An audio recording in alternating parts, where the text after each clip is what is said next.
Olá, é muito bom poder receber você mais uma vez aqui no Bíblia Fácil.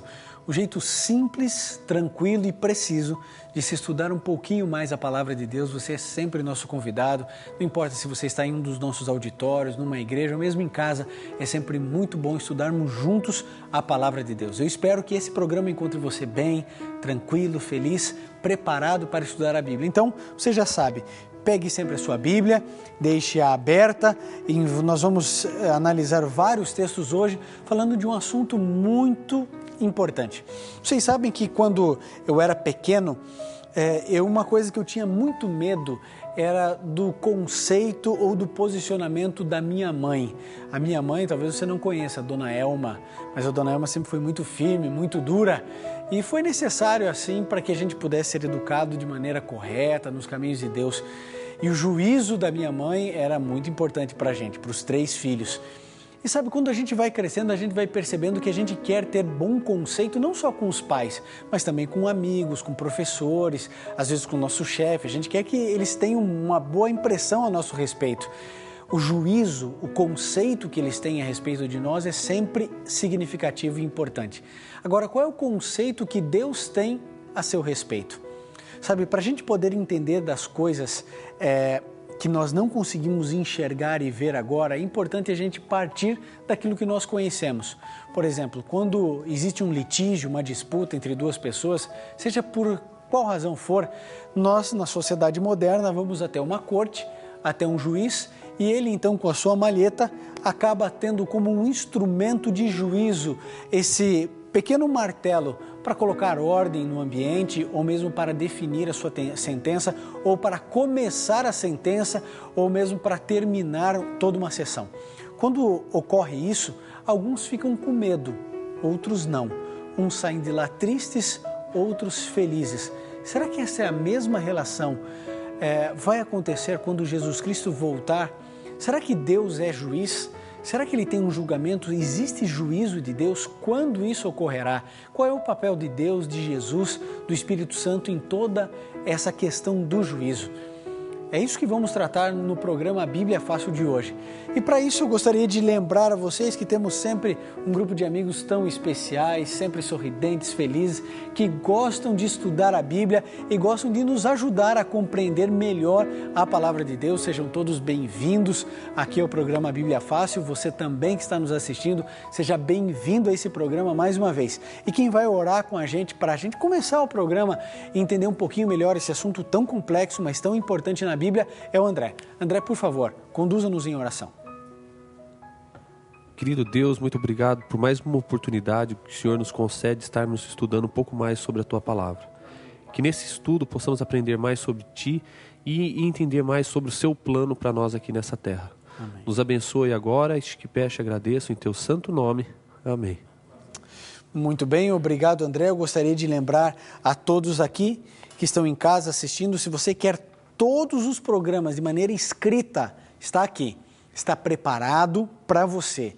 Basta você entrar em contato conosco e nós vamos enviar diretamente para a sua casa, gratuitamente, esse programa escrito. Está aqui tudo o que você tem assistido nessa série. Você quer isso escrito? Nós temos para você e é um presente para você se aprofundar, lembrar, relembrar, estudar ainda mais de outros textos a mais do que aqueles que nós apresentamos aqui. Então, seja nosso convidado e receba gratuitamente isso que é muito importante. Bom, essa questão do juízo, gente, é muito importante. Quando a gente fala em juízo, o que vem à sua mente? Condenação, alegria? Leni? Eu creio que quase 100% das pessoas, quando falam que tem que se apresentar perante o juiz, acho que treme um pouquinho. Uhum. Inclusive roupa, inclusive de que forma vai se apresentar para ele. Uhum. Por que acontece isso? Olha, realmente, quando a gente vai à frente de um juiz é porque algum problema está acontecendo. Se está tudo bem, a gente não precisa ir para o juiz. Agora, quando a gente fala a respeito do juízo ou do juiz do universo que é Deus, a gente não precisa ter medo. Porque o juízo, para quem está certo, não precisa ter medo, né? Por exemplo, quando existe um litígio trabalhista, quem está errado vai ficar com medo. Seja o funcionário que quer dar uma de malandro e lesar a empresa, que foi correta, honesta, pagou todos os seus direitos, ele vai chegar ali com medo e incerto. Agora, se a empresa errou, o advogado da empresa vai chegar ali já sabendo, vou levar chumbo. Então, quem está errado tem que ter medo do juízo. Agora, quem está certo não precisa ter medo da lei, do juiz, nem do juízo. É sobre isso, Leni, que a gente vai conversar um pouquinho, porque isso que você falou é muito certo. Muita gente com medo do juízo de Deus. Se a gente fosse para as suas e perguntasse o que você acha do juízo de Deus, todo mundo talvez demonstrasse um pouco de apreensão, de medo, mas não. Dentro do contexto bíblico, o juízo é liberdade, é alegria, é o fim do mal, do pecado, da dor, da morte. Então, todas as vezes que você ouvir falar de juízo na Bíblia, pode dar um sorrisão. Porque é momento de alegria, é momento de felicidade. Todos nós podemos ter essa certeza. Juízo na Bíblia, sinônimo de alegria. Para quem? Para aqueles que aceitaram Jesus como seu salvador pessoal. É sobre isso que a gente vai tratar hoje.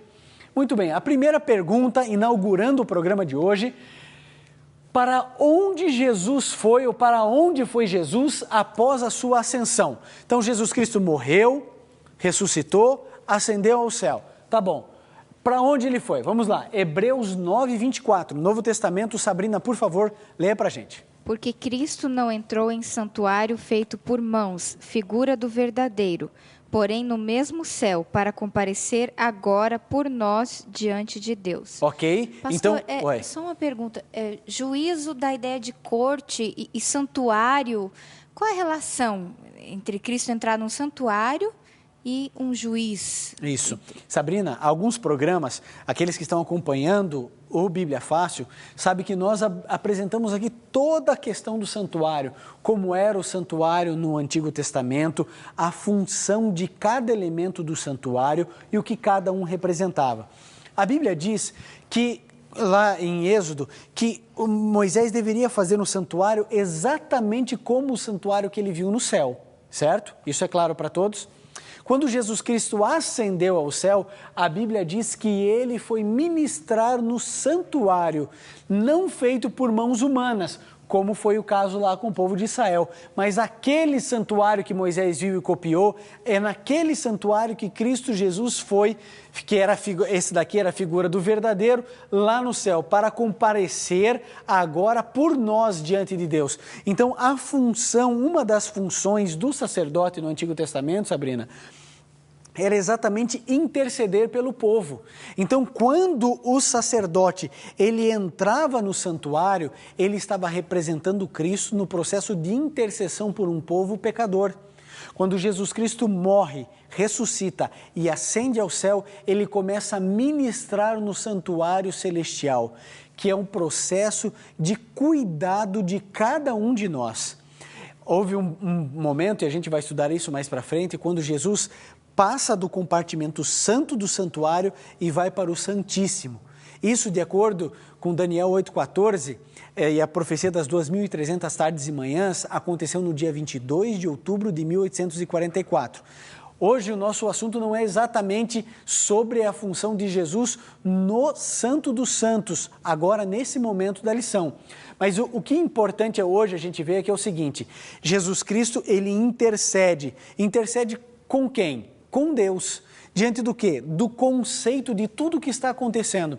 Lembram-se daquele conceito de salvação? Nós somos salvos pela graça, mediante a fé e julgados segundo o quê?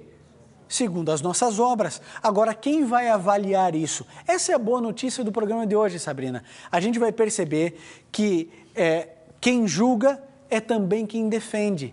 Imagine se você tivesse a possibilidade de entrar diante de um tribunal onde o seu advogado também é o próprio juiz. Causa ganha, não tem como perder. É isso que a gente vai entender um pouquinho melhor. Vamos um pouquinho mais para frente que a gente vai ficar ainda mais por dentro desse assunto e dessa pergunta que a Sabrina colocou. Então, a primeira pergunta: Jesus Cristo, ele, quando ascendeu ao céu, ele foi para onde? Para o santuário, ok? Então vamos para a próxima pergunta, agora em João 5:22. Qual é o papel de Jesus no julgamento? Então ele foi no santuário. E qual é o papel de Cristo ali? Vamos lá, por favor, Márcio, leia para a gente. E o Pai a ninguém julga, mas ao Filho confiou todo o julgamento. Ok? Então, querido, é Deus quem julga? É Deus quem julga? Não. Então, mas deu ao Filho todo o juízo, ou todo o julgamento é dado para Jesus. Agora, quer ver o que é mais bonito nisso tudo? Próximo texto, veja ali. Quem vai ler, pode ler. Filhinhos meus, estas coisas vos escrevo, para que não pequeis. Se, todavia, alguém pecar, temos advogado junto ao Pai, Jesus Cristo, o justo. Olha só, então aqui diz que Jesus é o juiz em João 5:22. E 1 João 2:21 apresenta Jesus também como um advogado. Então, veja, eu e você estávamos condenados à perdição. Somos pecadores e o salário do pecado é a morte. Ou seja, não tem saída. Somos pecadores, vamos morrer eternamente. Acabou. Essa era a realidade. Acontece que aparece Jesus Cristo, vem, vive e morre por nós, assume o nosso pecado, morre em nosso lugar e a perfeição dele ele nos dá. Então, ele se transforma no juiz e também no advogado. Então, a gente não precisa ter medo de condenação, a não ser que eu não tenha Cristo. A não ser que eu escolha colocar Jesus à parte, porque veja, ele é o nosso juiz e ele é o nosso advogado. Agora, se eu quiser não aceitá-lo, aí é uma decisão pessoal minha. Veja, não é castigo de Deus, é uma responsabilidade que eu assumo na minha vida. Por isso, quando nós estivermos no céu e descobrirmos que nem todos estarão lá, a gente vai ter uma certeza de que quem não está lá é porque não quis estar. Não é um castigo imposto por um juiz severo. É uma decisão pessoal e o respeito de um Deus que acredita na liberdade dos seus seres criados. Então, quando Deus criou você e a mim, Ele nos deu liberdade para escolhermos ou a decisão de Adão, que é o pecado, a morte e a dor, ou a decisão de Cristo. Perceba, eu não tenho responsabilidade na culpa de Adão, eu também não tenho responsabilidade na vitória de Jesus. Então, eu estou no meio dessa situação e agora eu decido, eu quero caminhar para o pecado ou eu quero caminhar para uma vida santa com Cristo. É uma decisão, é uma escolha. Agora, se eu escolher vir para cá, para o pecado, eu não posso dizer que Deus está me castigando ou que Deus está me privando do céu. Deus está apenas permitindo que eu exerça o meu livre-arbítrio e escolha o meu destino. É a liberdade que Deus dá a você e a mim. Agora, se eu estou com Cristo, eu tenho um advogado e tenho um juiz. E por isso eu tenho certeza e a convicção do cuidado de Deus. Vamos então para a próxima pergunta. Agora em Apocalipse 20:12, a pergunta é: de que modo seremos julgados? Se Jesus é o juiz, Jesus é o advogado, de que modo nós seremos julgados? Quem vai ler? Ok, Carlos. Vi também os mortos, os grandes e os pequenos, postos de pé diante do trono. Então se abriram livros. Ainda outro livro, o livro da vida, foi aberto. E os mortos foram julgados segundo as suas obras, conforme o que se achava escrito nos livros. Ok, então perceba aqui, meu amigo, Pastor, Oi, por favor. uma pergunta aqui. Que livros são estes e o que contém neles? Ok, a Bíblia fala de 3 livros. Nós vemos aqui que é colocado no plural, né? 3 livros. Então, o primeiro livro é o livro da vida. Esse livro da vida, existem vários exemplos na Bíblia. Por exemplo, Davi declara que o seu nome estava escrito no livro da vida. Moisés, quando Deus pensou em exterminar todo o povo, Moisés disse assim: se o Senhor exterminá-los, então risca o meu nome do livro da vida. Esse livro da vida é o livro onde estão arrolados todos os nomes, Lúcia, daqueles que aceitaram Jesus como seu salvador pessoal. Então, o indivíduo aceitou Jesus, o seu nome é arrolado no livro da vida. Não significa que, se uma vez salvo, salvo para sempre. O seu nome está ali para ser avaliado e julgado. Se o indivíduo nunca aceitou a Jesus, nem julgado vai ser, já está condenado. Por quê? Porque cada um de nós seremos julgados segundo as nossas obras registradas nos livros. Que livros são esses? Primeiro livro, o livro da vida. Segundo livro, o livro memorial. Esse livro é anotado por um anjo relator cada boa obra que eu e você fazemos. Todas as coisas boas são registradas ali, fielmente, cada uma delas. Os bons pensamentos, as boas intenções, os nossos atos corretos, aquilo que nós nos esforçamos para fazer o que é certo, o que é verdadeiro, está discriminado, palavra por palavra, ponto por ponto.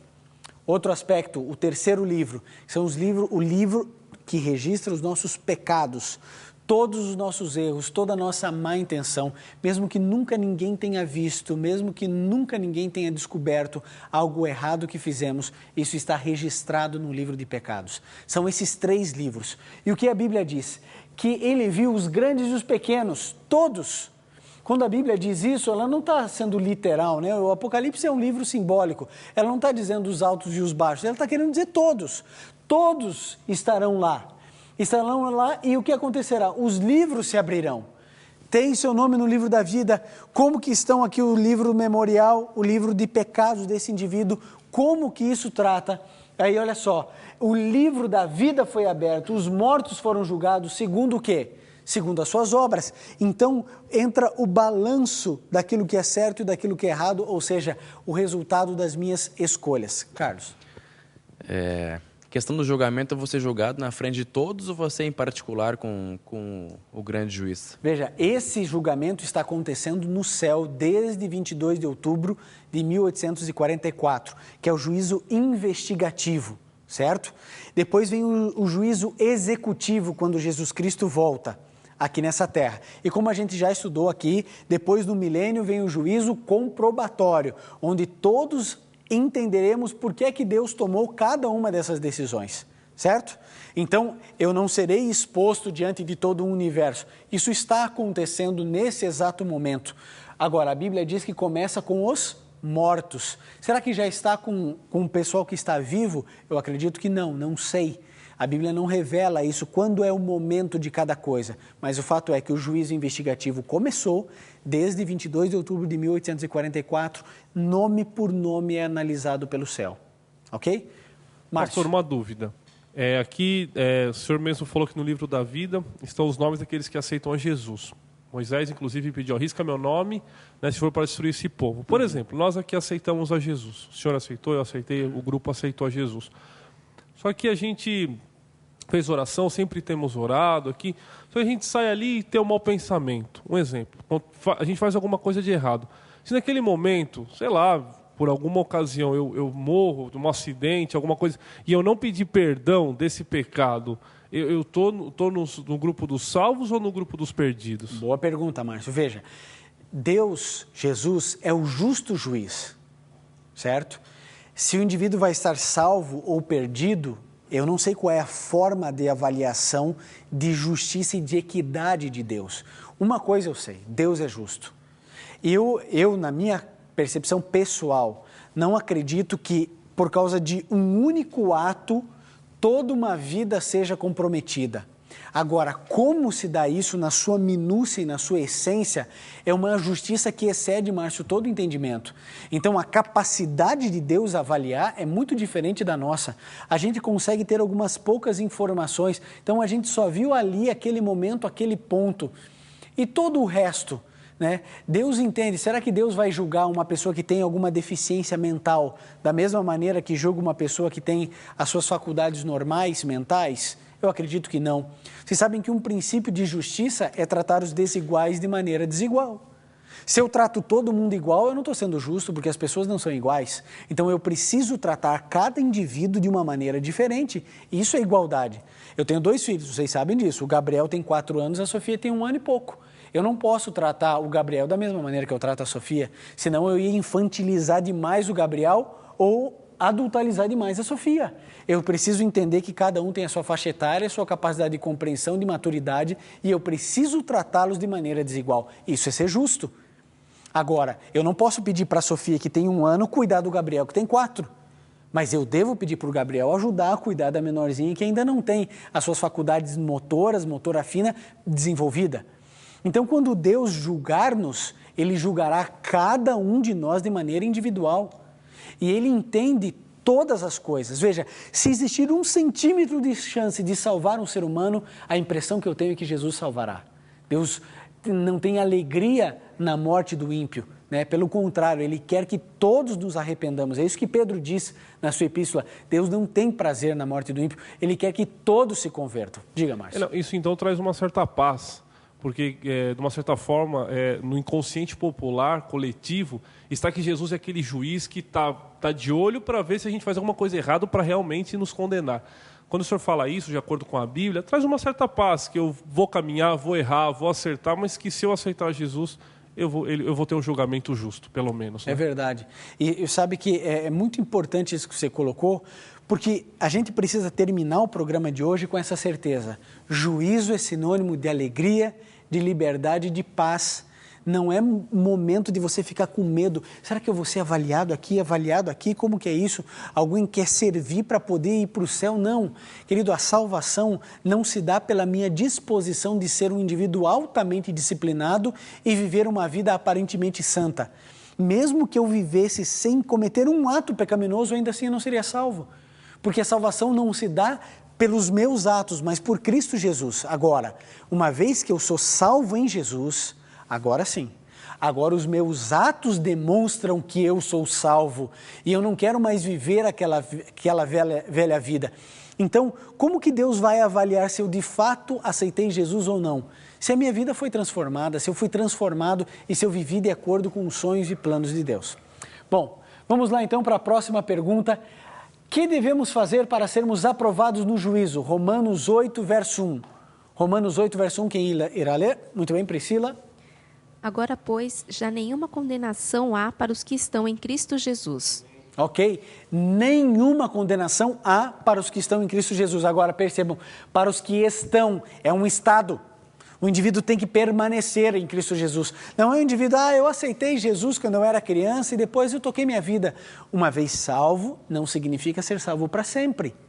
Eu posso estar salvo hoje, perdido hoje, salvo hoje, perdido hoje e salvo hoje. Porque a minha vida é dinâmica, tenho momentos no mesmo dia em que eu estou perto de Jesus e momentos que eu estou longe de Jesus. Momentos em que eu vivo o cristianismo na sua essência e momentos que eu me afasto dentro de um mesmo dia.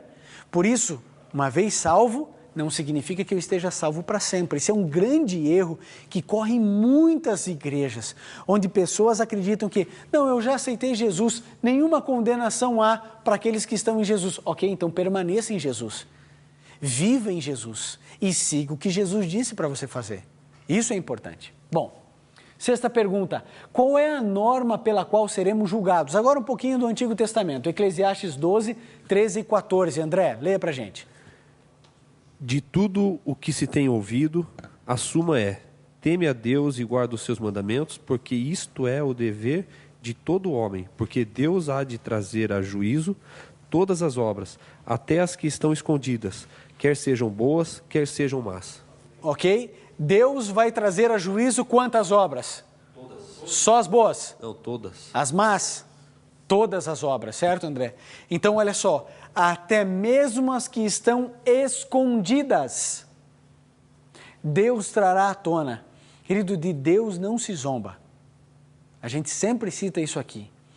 Aquilo que o homem semear é aquilo que ele vai colher. Agora, imagine o seguinte, um indivíduo que aceitou Jesus na sua vida, teve sua vida transformada, buscou o Senhor Jesus a cada instante, a cada momento na sua vida, ainda assim ele é um pecador, sim ou não? Continua sendo um pecador. Então ele precisa de um Salvador, mesmo que a sua prática seja de uma vida santa, ele ainda precisa de um Salvador, esse Salvador é Jesus. Ele vai trazer à tona todas as obras, escondidas ou não, quer sejam boas, quer sejam más.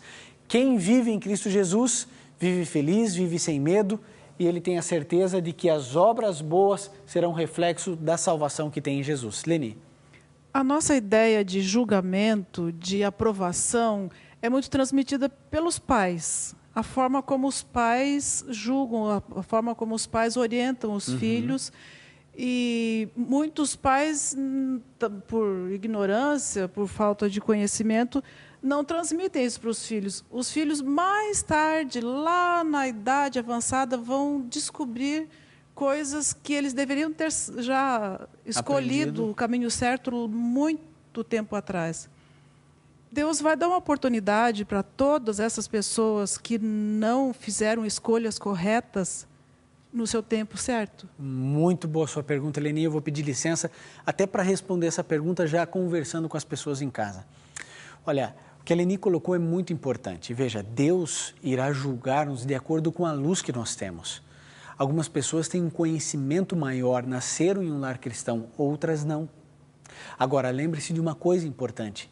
Nem sempre na Bíblia, ignorância é sinônimo de sinceridade. Às vezes, a ignorância é uma escolha. Quando você tem a oportunidade de estudar a Bíblia, você que tem a TV Novo Tempo, por exemplo, em canal aberto na sua cidade, você que tem o Sky, canal 141, e você escolhe não ouvir a palavra de Deus, você escolhe ficar na ignorância. Essa não é uma ignorância inocente, é uma escolha que a gente faz. Quando eu decido não ler a Bíblia e acabo não sabendo de nada, é uma escolha permanecer na ignorância. O fato é que Deus dá oportunidade a todas as pessoas, de todas as religiões, de entenderem a sua palavra. Deus oportuniza. Agora, se você e eu vamos aproveitar isso ou não, aí é outra história, uma questão de escolha. A oração aqui do programa Bíblia Fácil é que você estude cada vez mais a palavra de Deus, que você se aprofunde no conhecimento da Bíblia e tenha certeza, juízo é sinônimo de alegria, porque o nosso Jesus é o nosso juiz e o nosso advogado. Se você puder, feche seus olhos, curve sua fronte e vamos juntos orar a Deus. Bondoso Pai, por favor, cuide de nós. Obrigado porque o Senhor é o nosso juiz e obrigado porque o Senhor é o nosso advogado. Chegamos diante desse tribunal tranquilos, em paz e felizes por sermos libertos do pecado e de todo o mal. Obrigado por tudo, Senhor, é o que pedimos em nome de Jesus. Amém.